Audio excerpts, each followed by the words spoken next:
Well, the new lineup is set for the next Republican presidential debate with 7 candidates taking the stage. Not among them, former President Trump, who, like the first debate, is ditching this one as well.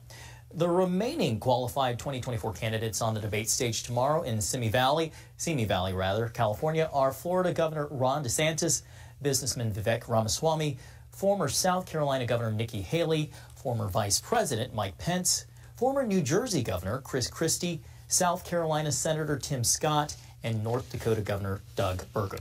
Well, with us now is Tony Perkins, president of the Family Research Council. Tony, welcome to you. What are you watching for during tomorrow's debate?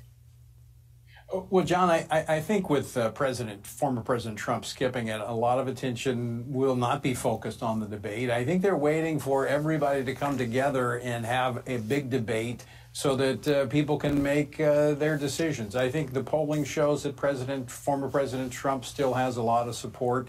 I think that what we're seeing here is people who's getting voted off the island. We don't have Asa Hutchinson on this one. His performance last time didn't help him. I think we're going to see who doesn't do so well as opposed to who does well and emerges from that debate with a greater standing. Yeah, GOP presidential hopefuls not the only ones preparing for a debate, Tony.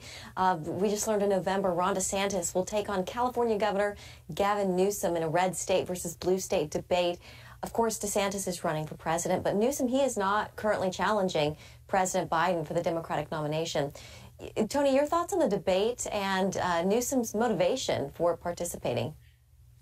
Jenna, I think that'll be pretty exciting to watch because you'll have the left coast versus the right coast. You'll have a governor who is governing by Disney and Hollywood values as opposed to one who's building a state on moral values. I think it's going to be quite interesting. Look, don't underestimate Newsom. Governor Newsom is very articulate.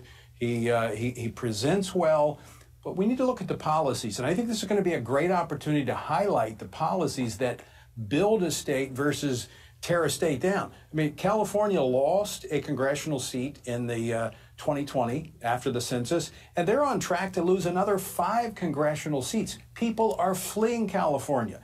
Florida, on the other hand, actually gained a congressional seat. So I think Ron DeSantis goes in with the upper hand because he has policies that are working. Governor Newsom, not so much so. He's losing his state. People are fleeing because of high taxes, crime, and all of the problems plagued with leftist policies. Tony, as Hillary Powell just reported, time is running out before shutdown, and I know you recently posted on social media, and I'll read the quote. As the U.S. House seeks to find unity and make a way forward in the budget process, they must not jeopardize pro-life gains. What are you hoping to see in terms of protecting unborn lives with the budget deal?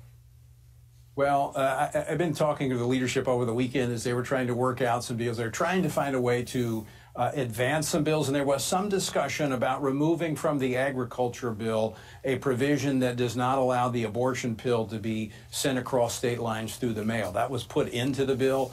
There was some discussion about taking it out, but we made very clear that that would be a non-starter, and so they've backed away from that. I think, look, all of the gains that have been made on the life issue post-Roe, we need to continue to keep those provisions in place and continue to build a culture of life. Nothing's changed for the pro-life movement. We have to continue to win hearts, minds, and set policy that is pro-life. All right, Tony Perkins with FRC and Washington Watch. Thank you so much for being with us tonight, Tony. Thanks, Tony. Thanks, John. Thanks, John.